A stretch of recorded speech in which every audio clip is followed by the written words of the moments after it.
कई बार आपने भी नोटिस किया होगा कि कुछ ऐसे बातें हो जाती हैं जो लंबा चलता है।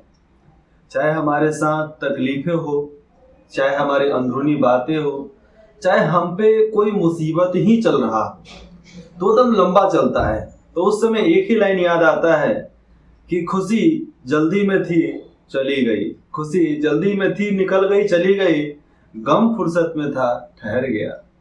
बस हमें सोचने की प्रक्रिया को चेंज कर देना है कि जब हम सोच लेते हैं कि हमारे पास ये तकलीफ है, ये रोग है, या हम बीमार हैं वगैरह वगैरह एक्सेट्रा एक्सेट्रा बहुत सारी बातें हैं, उसमें आप ये सोच लो ना, चलो यार कुछ भी है, खुश है, इसमें बीमारी है खुश हैं, मरने वाले हैं खुश हैं, जो भी हो गया नाम हैप्पी, हमेशा हैप्पी रहो। अगर कभी मौका मिले तो आप भी माउंटेन क्लाइंबिंग किया करो। जब ऊपर चढ़ोगे पहाड़ी पे कितना अच्छा दिखता है, आप देख सकते हो, ये पूरा एकदम मस्त दिख रहा है ना। तो जितना आप नेचर के तरफ से जाओगे उतना ही आपको अच्छा लगेगा, अनुभव महसूस होगा कि हम क्या कर रहे हैं क्या नहीं कर रहे हैं। आप हैप्पीनेस की तलाश में घर से निकलना पड़ेगा, खुशियों की तलाश में घर से निकलना पड़ेगा, नहीं तो गम के बुरांदे में आपको घर में ही फंसना पड़ेगा। आप घर में खुशियां ढूंढ सकते हैं, घर में छोटी छोटी खुशियां मिलती है, लेकिन आपको जीवन में शांति चाहिए, जीवन में शांति वाली खुशियां चाहिए तो आपको घर से तो निकलना पड़ेगा। क्योंकि मुस्कुराहट ऐसे ही नहीं आती है शक्ल पे, मुस्कुराहट ऐसे ही नहीं आती है शक्ल पे, मुस्कुराहट के लिए हमें कीमत भी अदा करनी पड़ती है। बिना कीमत की कुछ नहीं मिलता, बिना कीमत का इस संसार में कुछ नहीं मिलता। हमें कुछ पाने के लिए हमें कुछ खोना पड़ता है, और ये संसार के नियम है, ये संसार की नीति है, और इसको हमें भी मानना पड़ेगा, आपको भी मानना पड़ेगा। आप बखूबी जानते हो कि किसी चीज को पाना है तो हमें किसी ना किसी चीज को खोना तो पड़ता है ना जी। आप भविष्यवाणी भी करते हो किसी बात का, किसी भी बात का भविष्यवाणी भी करते हो, तो आपको उस बात का एहसास रखना पड़ेगा कि हम अगर सच्चाई के हक पर हैं, सच्चाई के हकदार हैं, सच्चाई के साथ चलने वाले हैं, तो आपके बोले हुए एक एक बात को इस कायनात की सारी शक्ति मिलकर उसको पूरा करने में लग जाएगी। शायद मैं पहला वैसा इंसान था जो 4 जून 2024 को इलेक्शन काउंटिंग शुरू होने से पहले 7:30 बजे से पहले ही मैंने रिजल्ट घोषित कर दिया था कि एनडीए पार्टी जीत जाएगी। मेरा स्टेटस भी लग गया था व्हाट्सएप पे, इंस्टाग्राम पे, बीजेपी कांग्रेचुलेशन। मैंने पहले भी बोल दिया था, मतलब समझो कि ये इलेक्शन शुरू होने से पहले, सॉरी काउंटिंग शुरू होने से पहले, ये होता है गट्स कि जो बोल दे उसको पूरा होना ही है, चाहे संसार की कोई भी शक्ति लग जाए उसको हरा नहीं पाए। ऐसे सब कोई जानते थे कि बीजेपी जीतेगी, पूरा फुल बहुमत आएगा, 400 पार आएगा, लेकिन मुझे उतना आशा नहीं था, लेकिन इतना पता था कि मेजोरिटी पूरा पूर्ण बहुमत की आएगी और बनेगी। तो देखो कहीं से ना कहीं से हम खींच कर इसमें पॉलिटिक्स को ला ही देते हैं। तो लोगों की नजर में फर्क अब भी नहीं है, लोगों की नजरों में फर्क अभी भी नहीं है।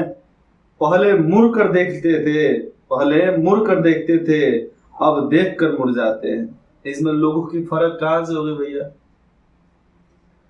हमने बोला ना, बहुत सारे आप वीडियो देखे होंगे, हमारे पार्ट देखे होंगे, चाहे रील्स का हो गया, चाहे किसी भी बात का, उसमें साफ साफ ये भी मैंने बताया है कि लोग कौन होते हैं, लोगों की शुरुआत कैसे होती है, और ये लोग कैसे हमारे दिमाग को मतलब डिफेक्टेड करते रहते हैं, उसको चोट पहुंचाते रहते हैं, हमको हानि पहुंचाते रहते हैं। ये कारण है उन लोगों का, पहुंचाएंगे पहुंचाएंगे। आप अगर झुकना पसंद करते हो तो लोग आपको झुकाकर आप पे कूदना पसंद करते हैं। अगर आप झुकना पसंद करते हो तो लोग आपके ऊपर चढ़कर कूदना पसंद करेंगे। आप थोड़ा सा झुक जाओ, ऊपर से 4 गो और चढ़ जाएगा, सब जाइएगा कहाँ? आपकी बॉडी कैपेबिलिटी कितनी है? 80 केजी। आपकी क्षमता कितना है? 80 केजी। लेकिन आपके ऊपर 400-500 लोग बैठ जाए तो आप क्या करोगे? कुछ नहीं करोगे। बस फर्क वही होता है कि हम सुन सकते हैं कुछ बातों को, 400-500 लोग बोलने लगते हैं ऊपर से, तो हमें अजीब लगता है। हमारे एक मित्र हैं, नाम है रोहित, वो बोलते हैं कि हमसे गुस्सा कंट्रोल नहीं होता है, कुछ भी कर लेते हैं, गुस्सा कंट्रोल नहीं होता है। अरे गुस्सा वहीं पर आता है जहां पर हमसे मतलब डर जाने वाले लोग होते हैं, सुनकर रह जाने वाले लोग होते हैं। वहां पर गुस्सा कभी नहीं आता जहां पर अधिकारी होते हैं, जहां पर हमसे काम निकलवाना रहता है, जहां पर काम होता है, वहां पर गुस्सा नहीं आता है। चुपचाप वही बैठे को जिस तरह सब कोई बैठा रहता है, और बैठना ही है। तो गुस्सा आना सही बात है, लेकिन गुस्से का इस्तेमाल सही ढंग से किया जाना चाहिए। अब जिस प्रकार से लोगों का फर्क अभी भी नहीं बदला, पहले मुड़ कर देखते थे, अब देख कर मुड़ जाते हैं। आज परछाई से पूछ ही लिया क्यों चलती हो हमारे साथ। अपनी परछाई से ये पूछ लिया कि क्यों चलते हो हमारे साथ। उसने हंसकर जवाब दिया, दूसरा कौन है तेरे साथ, दूसरा कौन है तेरे साथ कि मैं नहीं चलूं। देखो परछाई की भी क्या मनोहर वाली बातें यहाँ पर सामने स्पष्ट हो जाती है कि दूसरा कौन है तुम्हारे साथ मेरे अलावा, जो तुम्हारे साथ खड़ा होकर चल सके, तुम्हारे साथ चल सके, तुम्हारे साथ हर पल रह सके, चाहे दिन हो रात हो कभी भी हो। रात को ऐसे परछाई दिखती नहीं है, लेकिन लाइट जलाते हो, टॉर्च जलाते हो, कुछ भी बत्ती वगैरह जलाते हो, आग जलाते हो, तो आपको अपनी परछाई तो जरूर दिख जाएगी। तो ये कभी पीछा छोड़ने वाला नहीं है, इसलिए टेंशन फ्री रहिए। लोगों का फर्क मत कीजिए, लोगों का सुनिए नहीं, और लोगों का सुन भी रहे हैं तो उससे अपना जो दिमाग है, दिमाग का इस्तेमाल कीजिए, और दिमाग का इस्तेमाल करने के बाद ही आप डिसीजन लीजिए। और देश हित के कल्याण के लिए आप आगे बढ़ना चाहते हो तो मैं हर्षवर्धन बिहार हमेशा आपका समर्थन करूंगा, हमेशा आपका साथ दूंगा। हर्षवर्धन बिहार ऐसे ही नहीं बोलता। हर्षवर्धन बिहार को बोलने के लिए बहुत सारा बातें हैं, बहुत बातें हैं, लेकिन आप राष्ट्र हित के लिए, देश हित के लिए, राज्य हित के लिए, अपने हित के अलावा अपने मिट्टी के हित के लिए आप सामने आइए ना। हम आपका तहे दिल से स्वागत करेंगे और आपका समर्थन भी करेंगे।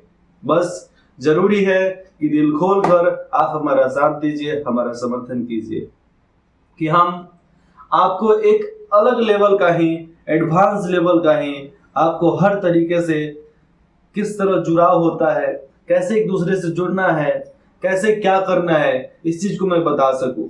मैं जानता हूं कि मैं उतना नहीं पता, मुझे उतना नहीं पता कि जितना हर कोई जानता होगा, लेकिन मैं इतना भी जानता हूं कि जो मैं बताता हूं आप भी जानते हैं, सब कोई जानता है।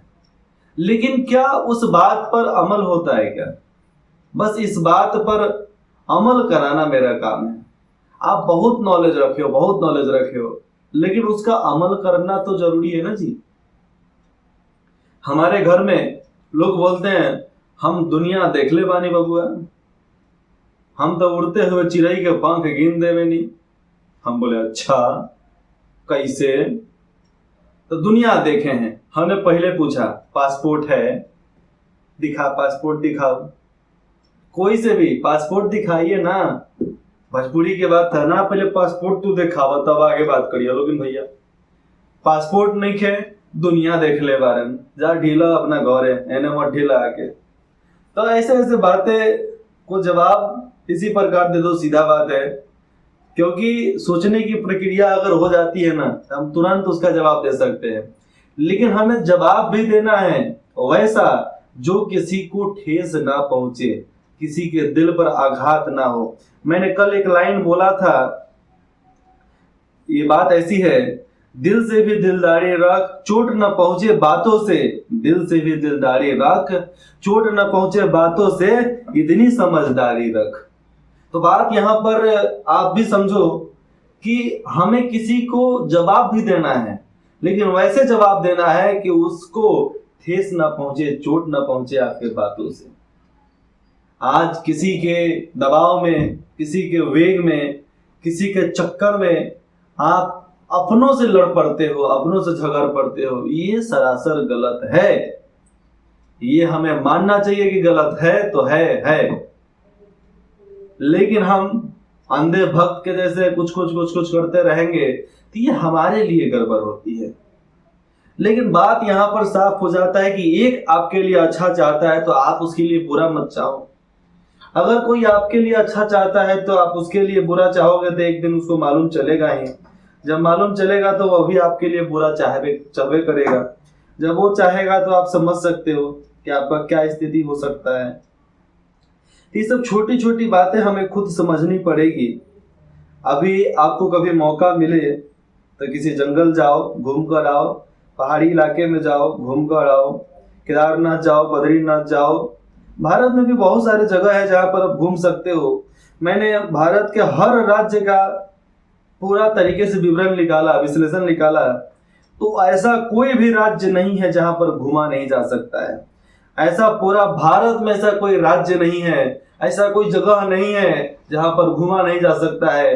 हर जगह पे भारत के कोने कोने में ऐसे ऐसे जगह है जहां पर दिव्य लौकिक जगह का आपको अनुभूति होता है। लेकिन वहां पर मन साफ करके जाने के बाद ही आपको फायदा मिलेगा।